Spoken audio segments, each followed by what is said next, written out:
पुराने समय की एक कहानी है। एक राज्य था।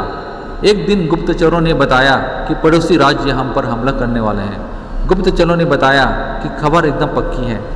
सिर्फ 3 दिनों के भीतर पड़ोसी राज्य अपनी विशाल सेना के साथ हम पर हमला कर देगा और हमारी सेना इतनी बड़ी नहीं है कि हम उसका सामना कर पाएं।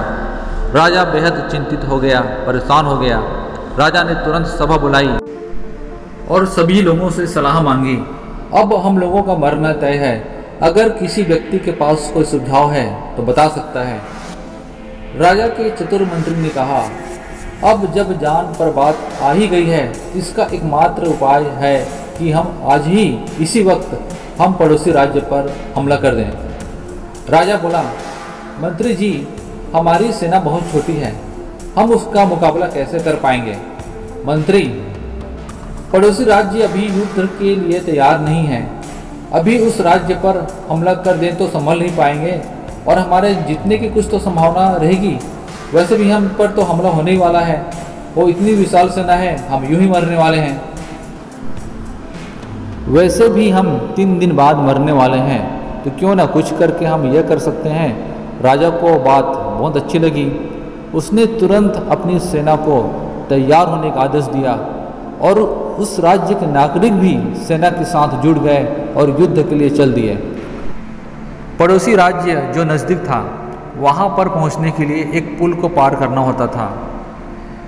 एक ही पुल होने के कारण सभी सेना ने उस पुल को सावधानीपूर्वक पार किया और जब सभी लोग राज्य में घुस गए तो राजा ने कहा कि अब इस पुल को जला दो। और जलने के बाद सेना को बोल दिया, हमारे पास में अब कोई ऑप्शन नहीं है सिवाय लड़ने के। अब हम या तो लड़ेंगे या मरेंगे, लेकिन वापस नहीं जा पाएंगे। हमारे पास भागने का कोई ऑप्शन नहीं है। सभी सैनिक अपनी पूरी क्षमता के साथ में लड़े और पड़ोसी राज्य की सेना को उन्होंने हरा दिया। इस एटीट्यूड के साथ में कि हमारे पास में कोई ऑप्शन ही नहीं है, तब आदमी पूरी क्षमता के साथ में लड़ता है और अपनी जी जान को लगा देता है।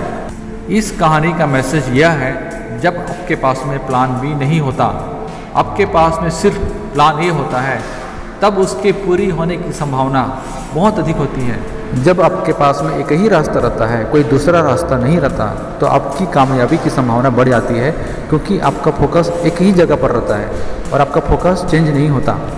इसलिए हमेशा लक्ष्य पर फोकस नहीं छोड़ना चाहिए। हर कामयाब इंसान का एक वक्त आता है जब उसको लगता है कि अगर मैंने कुछ नहीं किया तो बर्बाद हो जाऊंगा, और उसी समय वह उस चीज़ को कर लेता है।